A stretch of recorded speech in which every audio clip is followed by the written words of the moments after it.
Hi, everyone. This is Rohit from Lifestyle Mastery, and today I'm excited to have Dave Goldblatt, who's a general partner at Whitecap and is an ex-employee at Facebook, and he was earlier the CEO of WaveChat. Dave has done his bachelor's from Connecticut College. Welcome to the show, Dave. Thank you for having me. Appreciate you reaching out and setting this up. Awesome. So you have an interesting journey because you worked in Facebook for a decade. You ran WaveChat, and now you are a VC. Why did you get how did you get into this world of startups? Yeah, when I say a less typical journey, I actually mean it. It's not like the memes you see about VCs when they say, "Yeah, not a typical journey. Went to Harvard Business School, worked at Goldman, and now I'm a VC." I actually went to a small liberal arts college called Connecticut College. It's on the East Coast. I had no intention of getting into technology. I was always interested in technology, but never really learned how to code or anything like that. And after school, I was trying to figure out what I wanted to do. And one of my friends that I grew up with, who actually did go to Stanford and studied computer science at Stanford, he was an engineer at Facebook at the time. Oh, nice. He said, "Why don't you just get a job at Facebook? All my friends are getting a job at Facebook." And I was like, "Oh, okay, sounds good."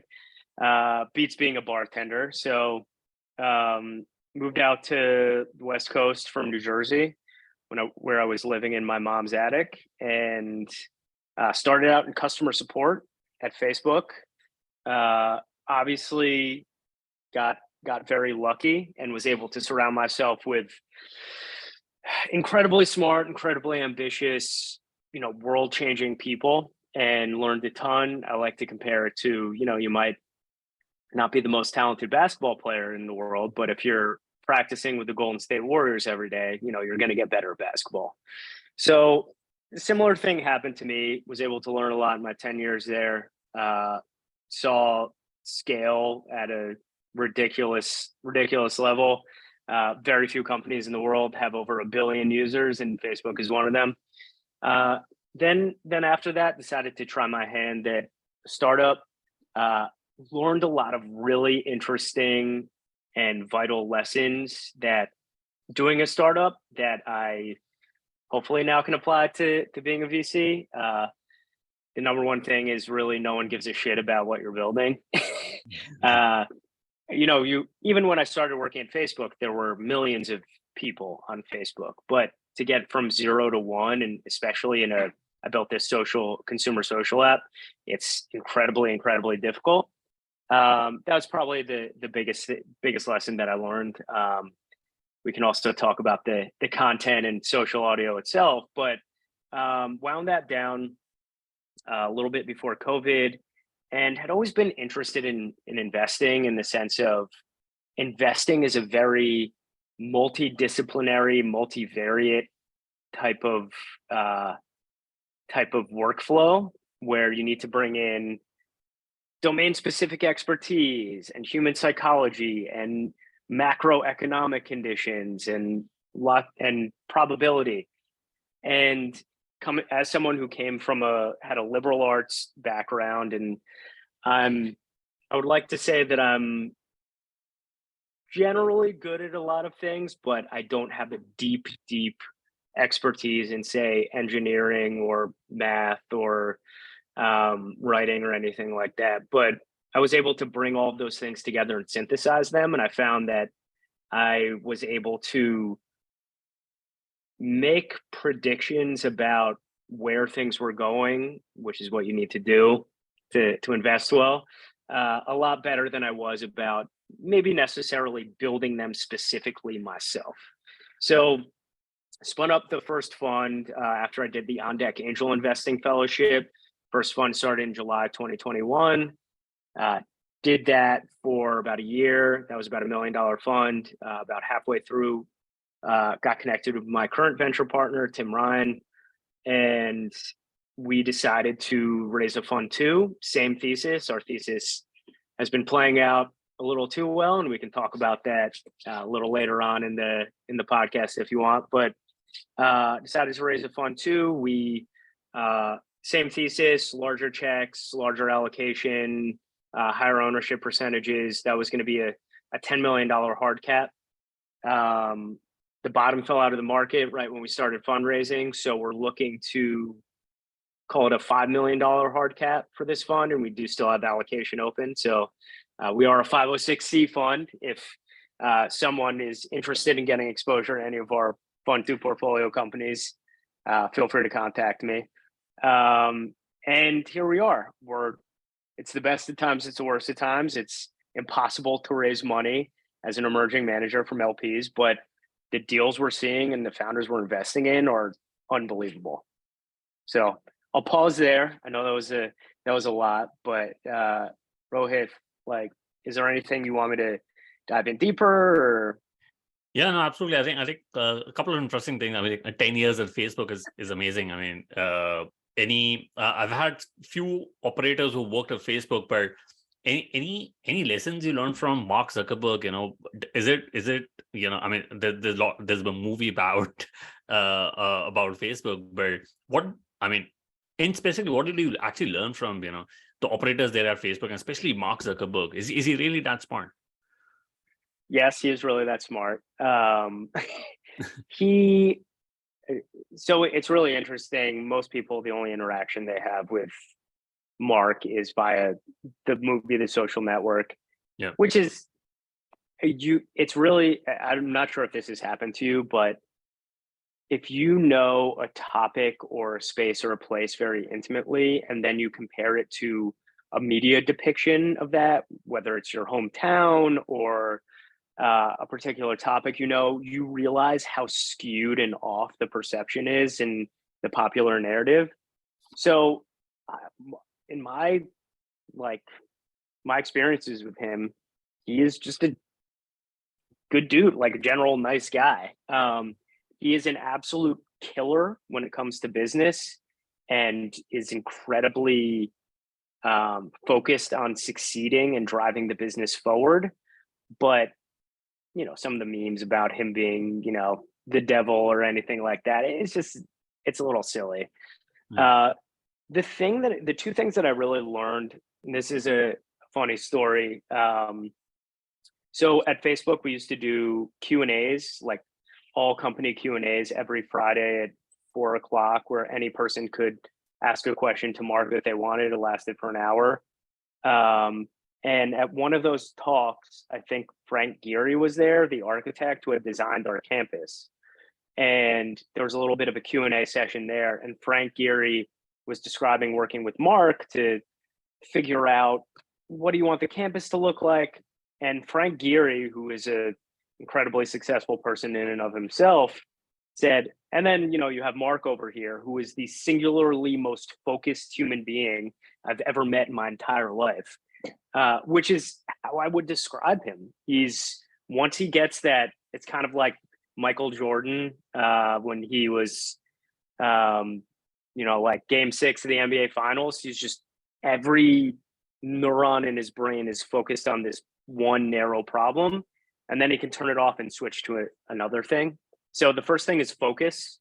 I don't know if everybody has the capability of focusing like that, but he can really apply himself to that. And the second thing is the ability to disrupt yourself, where, and I'll tell another quick story, and this is a little bit more widely known, but I think it was in 2011, maybe it was an engineering manager or director, I think it was Corey Andreka, came to him and said, we have a mobile problem. And he outlined this and they had, Facebook.com was a huge fucking deal. It was one of the most popular websites in the world. And this director comes to him, engineering director, and says, listen, if we don't pivot the entire company to focus on mobile, you're going to go out of business. And, in essence. So Mark sat there, he listened to what he had to say. He analyzed it and said, you know what, you're right. Let's change the entire trajectory of this 5,000 person company. And we are going to be completely focused on mobile now. And I think the rest is history. People don't really, there was a question at one point. It's like, can Facebook ever make any money on mobile? Can they ever have a useful mobile app? I don't think that's really the question anymore, but you see how he was able to say Facebook.com works for a while, but it's not in vogue, or it's not going to drive us towards the future. Let's shift 5,000 people and billions of dollars to work on this new problem. So I guess those are the two things: the ability to focus really, really narrowly, and then the ability to, like Jeff Bezos says, strong opinions, lightly held, and be able to completely disrupt your life and yourself and your company if that is what needs to be done. Got it. Interesting. And you also talked about angel investing, and you're part of the On Deck Angels. So were you investing your own personal capital into startups, and did you have a is there like a mindset change when you go from angel investing into in being like an institutionalized investor? Yeah, so there's a few different things. So I think I wrote my first angel check in 2012 or 2013. Yeah. And let's be clear, I had no idea what the fuck I was doing. Yeah. One of my buddies started a company. It was a very, almost like a juvenile way of looking at things, of like, of course this is awesome, of course I'll get money back. And that persisted for a few years while I was operating at Facebook. And it's almost like the Dunning-Kruger effect, where you know nothing, and then all of a sudden you think you have a really great idea of how to do this and how great everything will be. And I wrote some pretty bad angel checks 2014, 2015, 2016. Not that the companies or the people themselves were bad, just not great process. And then you slowly realize, after learning more, including going on my own startup journey, doing the On Deck Angel Investing Fellowship, I really know very, very little, and the margins are very, very thin. And all of the pieces that go into it, it's not just, is this a great idea? It's, is this a great idea and the time is right? Is this a great idea and the founders are the right people to build it? Is this a great idea and the approach that they're taking is the right approach so that they can survive to get to that ultimate vision? So all these things, in addition to the little nuances of ownership percentage and what they're actually looking to do with the long-term vision and all of these things, and you just get the reps in. Same thing, like I said, with working at Facebook, you just show up to practice with Steph Curry every day, and you'll get better and better. And that's what I tried to do: put myself around people who knew more than me. Got interesting. And you talked about the fund one, which is $1 million fund, and the second fund is a $5 million fund you're looking to raise to $10 million. So what are the thesis for Wipe? Are you what are some of the sectors are you focusing on, and are you geography agnostic, or are you only US specific? Yeah, so now we're getting into the fun part, talking about the thesis and kind of the insane way that I view the world that maybe some people are agreeing with a bit more recently. But I was born in 1983, so I grew up in the 90s with the internet, where everything was wild and weird and things didn't work. And I was on the internet a lot as a teenager and into my college years, and I was on IRC and ICQ, and I got to see the weird subcultures of the internet and how formative they were to driving technology forward and driving the narrative of the world in the Overton window. But not everyone had access to the internet, and the internet wasn't available at all times on all parts of your body like it is now with mobile and wearables and broadband and things like that. So taking that young experience with working at Facebook and seeing the power of scale and how quickly things can scale, and what scale does to the world and to societies and to pieces of technology, and how it just kind of breaks things and people don't really understand how impactful it can be. Married those things, and then right around COVID took a step back and saw that along with a few other things as a catalyst for, we are beginning to see the traditional power structures that have existed come apart at the seams. So what started with, hey, you're starting to see a little bit of cracks in the 90s and the 2000s, and now everyone has access to these weird subcultures at all times, and their wildest neuroses can be amplified in good and bad ways. We are going to see every structure of the world come apart.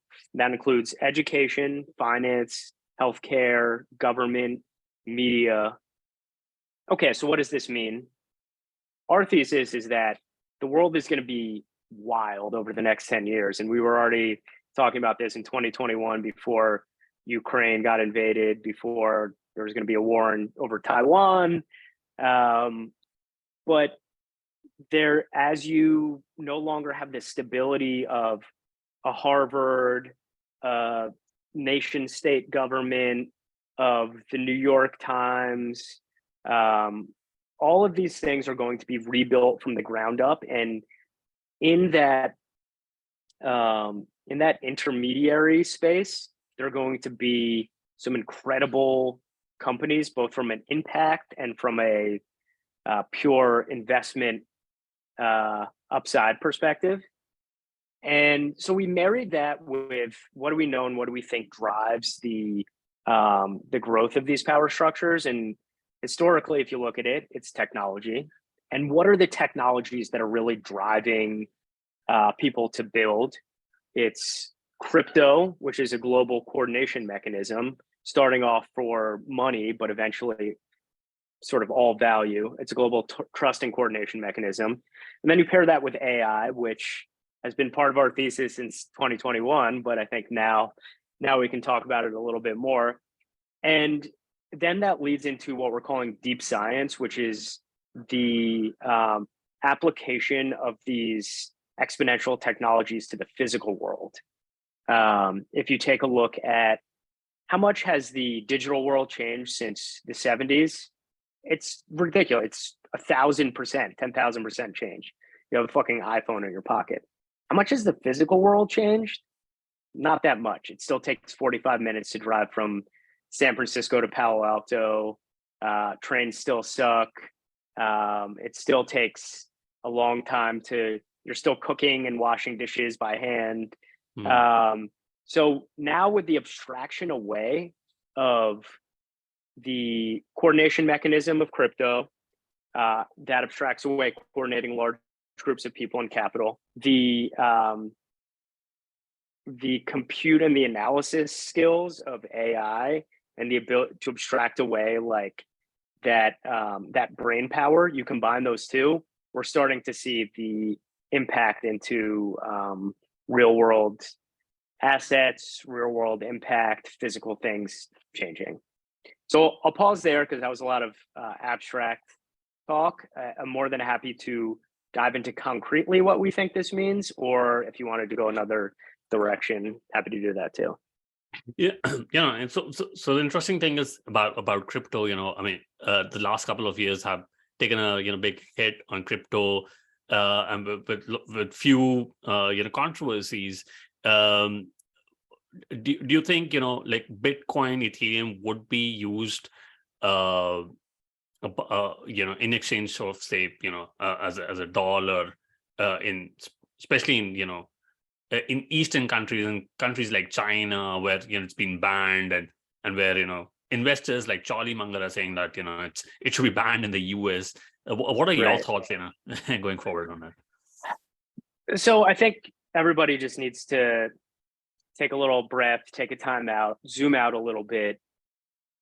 In my opinion, the fundamental genius of Satoshi Nakamoto and the Nakamoto consensus was he solved trust at a global scale. So if you think about how does the world work 99% right now, I am a large bank. I sit in between Rohit. Like, let's say I want to send you $100,000. Yeah. I'm going to send you a wire. There is a bank in the middle that has people working at it and is governed by laws. And, maybe we live in the US, maybe we live in Argentina, maybe we live in Nigeria, maybe we live in North Korea. But there is a central intermediary that is a governor for those trust interactions. That's the same thing for a scientific journal. You are a scientist and you have some information you want to publish. There is a central trust mechanism that says, okay, you can publish this and now this goes out into the world. Same thing for Harvard. Harvard is a central trust mechanism for this person is smart and knows law or knows computer science or whatever the case may be. Satoshi Nakamoto removed a quote unquote trust me bro type of institution. And these institutions worked well for hundreds of years. But as we get to the scale of digital and everyone being on the internet, you can't teach people at Harvard computer science with the same level of and give them credentialing at the speed and allow the participation that you would want to.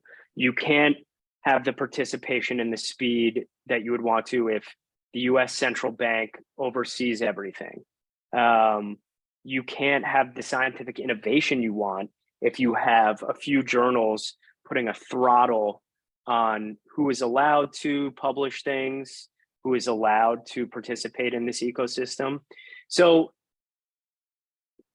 all that being said, the Ethereum blockchain, the Bitcoin blockchain, they are trust and consensus mechanisms.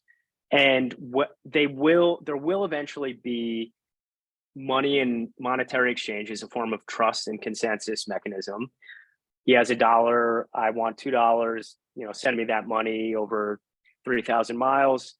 But eventually we will be using these digital coordination mechanisms, these digital trust mechanisms for every aspect of value transfer and trust transfer. Will it happen on the layer 1 Ethereum blockchain or the Bitcoin blockchain? Probably not. It's a little bit unfortunate that the internet already existed when Ethereum and Bitcoin were created and that there is a coin attached to it, because it provides this undue attention to why isn't the Bitcoin blockchain ready for prime time of settling every single transaction in the world. It took 30 years for the internet to reach that scale. So it's almost like comparing, we had TCP/IP and FTP in 1993, and email protocols. Were those ready for prime time of a billion people? No, you need to abstract away the complexity and build layers on top of layers on top of layers on top of layers.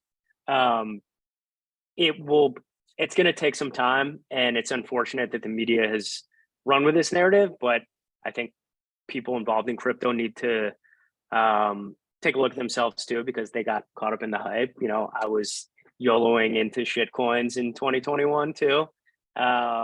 It's natural human behavior, but it's a boom cycle, it's a bust cycle.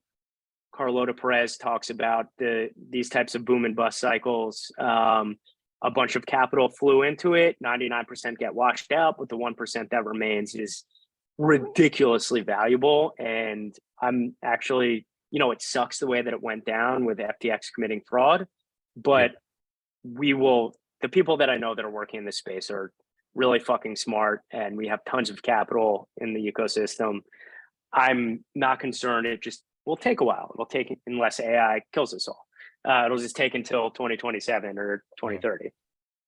Got interesting. And again, another part you talked about is AI. And before the call, we talked about Resortex, which is into 3D printing. So interested to know, how did you get an allocation into the startup, and and why did you invest into Resortex? Yeah. So just to give some and we can we can give a little background. So we're recording this before the actual public announcement, but it should be released afterwards. We just got word Rosatics is one of our Fund 2 companies. They do additive manufacturing for the aerospace industry. They've achieved this significant breakthrough in metallurgical science, and they can just print like 10x faster, 10x more efficiently. We invested in them before that was proven, but now they've proven that, and now they're raising a very large round led by Draper Associates. And there will be a public announcement with the governor of Arizona on March 24th around building a facility in Arizona. We will share that on our Twitter handle and on our LinkedIn and everything like that. But I actually have known the founder, the CEO of Rosatics for close to 2 years now, but we only invested in August. We got connected through, do you know Matt Sherman? He's everywhere on Twitter. Yeah. I've known him because he interviewed me on his podcast for Wave Chat, because he wanted to get to know me when I was doing that. We remained in contact. He's a super connector. He connected me with Christian LaRosa, who's the CEO, in, I want to say 2020. And passed at that time for a few different reasons. The valuation was too high at that time. Christian is a phenomenal engineer, but he, everyone goes through their journey of being an entrepreneur, and the amount of growth that he's had in terms of being a CEO of a company, been phenomenal. Remained in contact. A round came together in August. We still thought the combination of his passion, his engineering talent, and the overall size of the market, like heavy industry is a $4.7 trillion industry. You do the math. If you can get 1% of that, that's pretty good. So they've proven out their breakthrough, and they have a bunch of contracts with a bunch of aerospace partners, and they're already generating quite a bit of revenue. So we're so excited for Christian and Rosatics. Hopefully you'll see all the videos and photos and everything by the time this podcast comes out. But this is what we were talking about, or what I was talking about before, of we're finally reaching the place where we've abstracted away enough complexity to start to have these exponential improvements in applications in the physical world. Rosatics is a proof point of that, and hopefully we'll have some other good announcements with some of our other physical world deep science investments pretty soon too. Got it. So super interesting. And wanted to understand, how before you invest into a startup, how can founders know whether a VC can add value? What are the signs for them to identify if this VC can really add value to them? Yeah, well, so I think it depends on the stage, and it depends on who you are as a founder and where you are on your founder journey. Right. We have founders in our portfolio that are in their 40s or 50s, and they're on their second or third company, and they have husband, wife, children. We have founders who are 22 and just graduated from university, and this is, obviously their first company. And like, what do you need in a partner? Because ideally your incentives are aligned with the person who's investing in your company, and it's to drive forward. This is the cool thing about investing. Everyone is aligned to work towards that ultimate goal of making sure the company is successful, because you get paid in money afterwards if it works out, like hopefully a lot of money. And right. You, in the meantime, you do really cool stuff like with Rosatics. That's fucking awesome. You're 3D printing aerospace stuff, like that's amazing. Yeah. So it starts with understanding yourself, and it's totally fine if you don't have all the answers, but are you someone who it's like, listen, I've done the startup thing before. I understand how to balance things and how to not get burnt out. And I'm 40 years old and I don't have the energy I had when I was 20. understanding that and talking that over with a VC of like, hey, they don't need to micromanage you. They don't need to check in on you and making sure you're not get burnt out. If you're someone who's like, dude, I just graduated from, undergrad and I went to school in, Florida and I don't know anybody in Silicon Valley. I just moved out here. Rely on me. I live in San Francisco. I've been out here for 15 years. Tim, my venture partner, was born out here. If you need us to connect you to our ecosystems, like more than happy to do that. If you want to have a text message relationship where you can just like text them at any point in the day, we have some relationships like that with our founders, and it's awesome. Other founders, they will reach out to us via email when they need specific things, but they want to be heads down building at that same time. So it's really, again, like, and this is something going back to Mark Zuckerberg, being in tune with yourself and having a practice and an understanding, whether it's therapy or meditation or talking with your priest or rabbi, of like introspection, because ultimately the only person you can control is yourself, and you need to have a healthy way of interacting with the other people who are going to make your company successful. So figuring that out yourself and then being clear with VCs, and if they don't get it, maybe it's not the right fit. Got it. And post investment, I was wondering, how should founders ask investors for help with, what should, because a lot of time, founders are worried that maybe the maybe the investors are busy and they won't be able to help. But is there anything in specific they should ask to extract as much as value from the investors? Yeah, I got news for you. The founders are always working way harder than the investors. So if the investors are too busy, and there have been times when I've been very busy and there's a less urgent request from a founder, that's totally fine. I'll just keep it in my inbox and get to it in a couple of days or something like that. But I've been a founder. It's really fucking hard. Investors have a much easier job than founders. It's not like it's easy, but it's much, much easier. Do not hesitate. And that's one of the things about being a founder, is you need to leverage every possible advantage you can get, because the odds are so stacked against you. And hopefully the person you're partnering with as an investor understands that, and they're trying to get you off zero. They would just want to make sure that your company, especially at the pre-seed and seed, doesn't flame out and you don't get burned out and you don't go to zero, because then they've lost all their money. I've invested in several startups that it took a while for them. There were pauses. This is both as an angel and in the fund, there were pauses, there were pivots. There were times when they felt burned out. Some of the co-founders might have left, or there might have been a reshuffling. Perfectly normal. And that's what if you talk to any set of founders or any set of people involved in startups, it's, 3 squiggly do's and 2 up and downs and 5 steps backwards before you get to that, what it looked like the 0 to 1 was. So leverage every possible advantage you can get. And we, as investors, hopefully have the understanding to help you leverage that and make things easier for you. Got it. And you have a partner. How do you structure and optimize your decision-making process when you're looking to invest into startups? Yeah,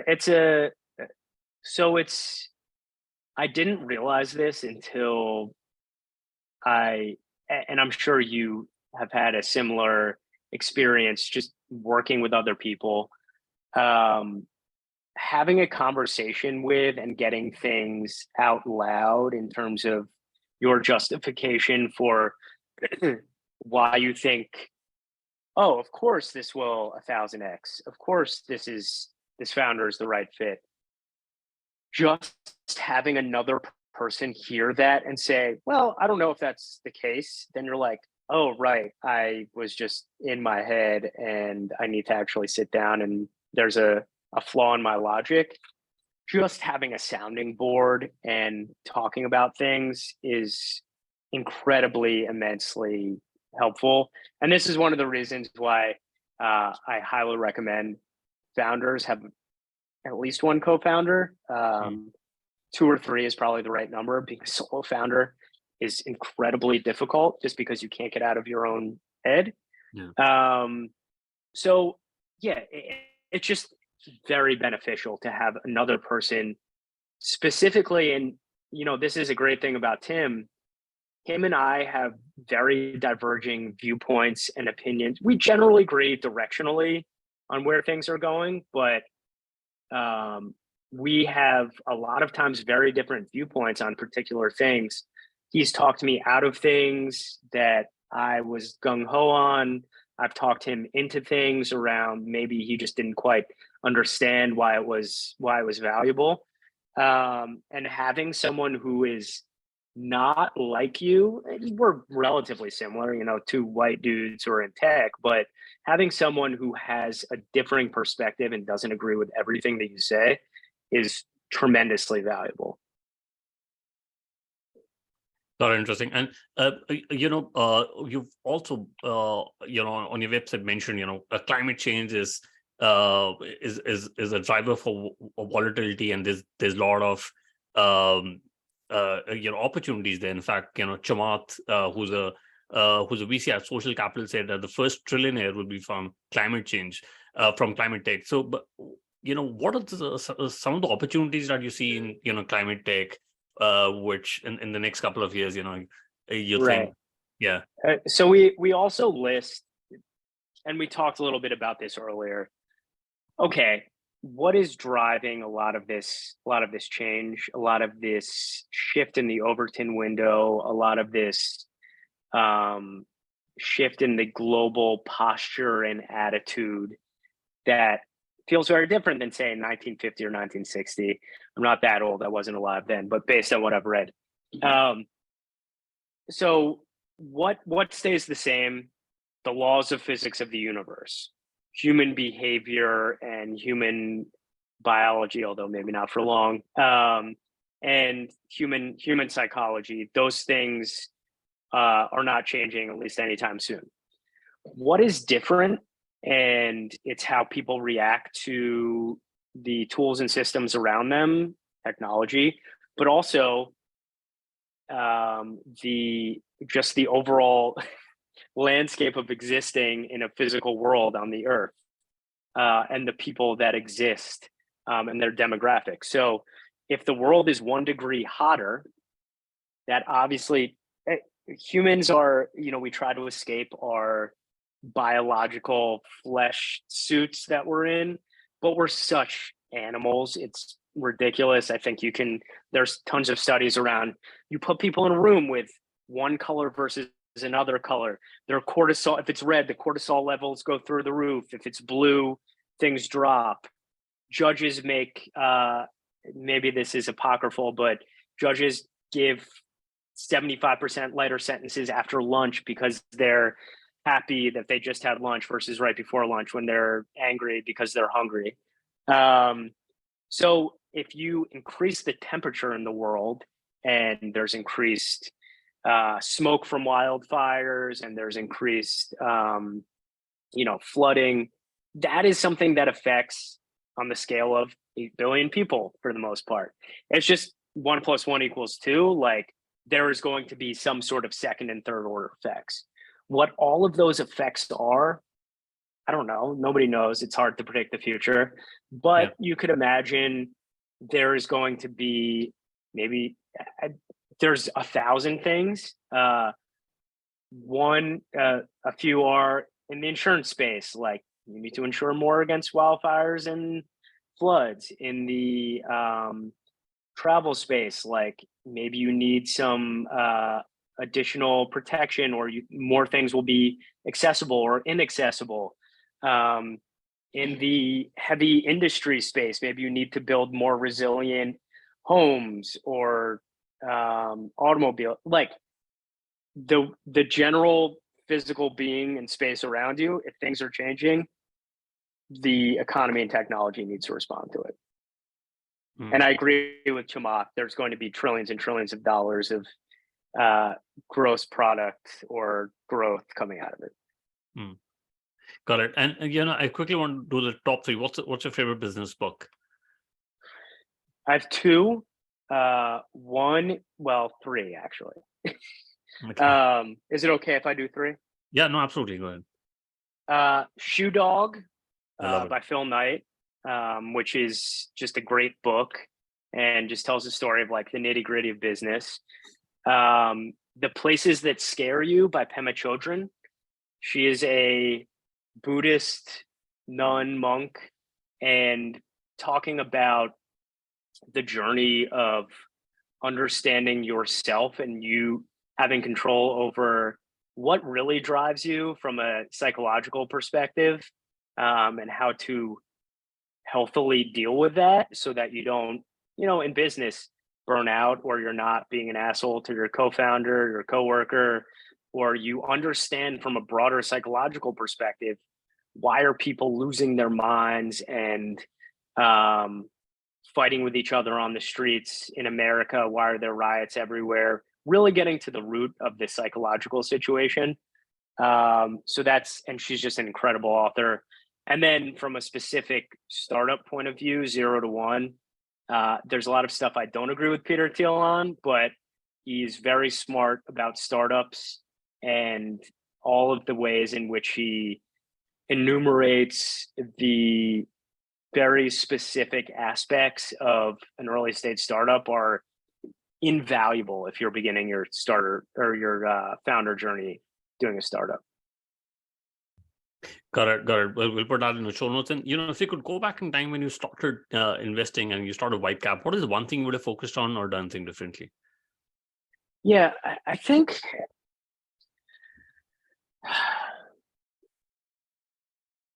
I don't know if there are too many things that I would have done that much differently. Of course, in retrospect, there are, oh man, I wish I would have bought Bitcoin at $5. Yeah. Everything that I've done so far, I've definitely learned a really solid lesson from, whether it be, like I had the money and I just didn't have enough belief to invest that much, 5 times as much or 10 times as much. And now the company is raising at 10x, or not having having to renege on a verbal commitment to a founder just because like I couldn't come up with the money in time. That shit is tough because you want to, but you can't really. I think the more broadly, and this isn't from a vibe cap perspective, but a huge lesson that I learned in 2021, 2022 is, I'm almost 40 years old and I was like, yeah, I've seen it all, and I really hadn't seen it all because we hadn't seen that type of market in 90 years, and really understanding that there can be large swings that are unprecedented in your lifetime of, I only really started paying attention to markets in the economy in 2008, 2009. And, it was close to 15 years, but there are lots of things that can happen. Just because they haven't happened in your lifetime or haven't happened before doesn't mean they can't happen. The Fed raising rates, or, war in Ukraine, or whatever the case may be. Really understanding that there are still black swans and outliers along the fat tail. And just because something is the way it is now doesn't mean it's sort of always going to be that way. A good story about this is the ancient Egyptians who lived along the Nile. They would always record the floodwaters of the Nile every year. And it's like, okay, in 1,000 years, this is the highest the floodwaters have ever been. Let's build the walls right above that. And then the next year, it was the highest, higher than that. So it's like, just because it hasn't happened in 1,000 years, you actually have to think about like what is possible, the long tail possibilities. So I definitely lost a lot of money in 22. and learning that, hey, maybe you still have a very limited perspective, even though you've been looking at stuff for 15, 20 years. Got it, love it. And do you have any favorite online tools, for example, Gmail, Slack, Zoom? There's this thing called Chat GPT. Yeah. I don't know if you've heard of it.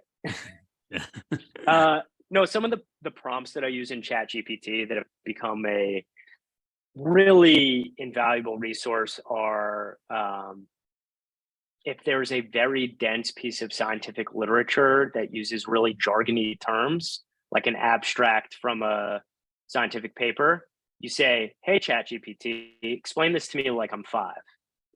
That it's like, okay, imagine you have 2 puzzle pieces and they're trying to fit together.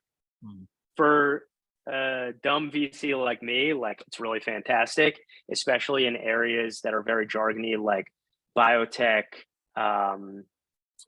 AI. I do know a little bit about AI, but things that deep science or deep tech areas that feel impenetrable, if you can get an explanation that's jargony and have ChatGPT explain it to you like you're 5 years old, I find that really helpful. I also think the prompt, and I love that we're talking about like the tools are all just like prompts in ChatGPT now. The other prompt that I use is summarize this article. You basically copy and paste the text of an article. Summarize this article, give title, chapter headings, and use bullet points for each of the main parts of the chapters or the title headings. And that gives a really good, it's almost like creating notes, like the people in college who made those really fantastic notes when they were in lectures. Like I never did that, but I was always really jealous because they could go back and study it afterwards. That's really helpful for me from a long form article or some other piece of info. So those are the 2 prompts that I use in ChatGPT now the most. Got it. No, absolutely. I've started using ChatGPT and I totally love it. We're gonna put that in the show notes. And Dave, what is the best way you can reach out to you and know more about Whitecap? Since you're looking for more LPs who are accredited investors. Yeah. So we do still have allocation in our fund 2. We are going to close it out by the end of Q2 in 2023. So if your values aligned, it's for credit investors only, but if your values aligned or you know someone that wants access to our portfolio of our fund 2, we still have allocation open. Would love to have a conversation. Dave at vibecap.co. Assuming you can put that in the show notes. I'm on Twitter at Dave Goldblatt. I'm on LinkedIn. I don't know what my ad is, but you can just type in Dave Goldblatt. I look exactly like I look in my profile picture. And then vibecap.co if you want to read our thesis in full. If you want to see our portfolio from both Fund 1 and Fund 2. And yeah, I think that's it. And, if you have any questions about anything, I'm always looking to connect with, even if you're like, I am not doing a company, I am not looking to LP into any funds, but I have a really interesting thing and I think you'd be interested in it. Like, I just love having conversations with cool, interesting people. So shoot me an email or a Twitter DM. Sure, no, absolutely. We'll put that in the show notes. Dave, thanks so much for taking our time and speaking to us. I really enjoyed my conversation with you. Great. Thank you.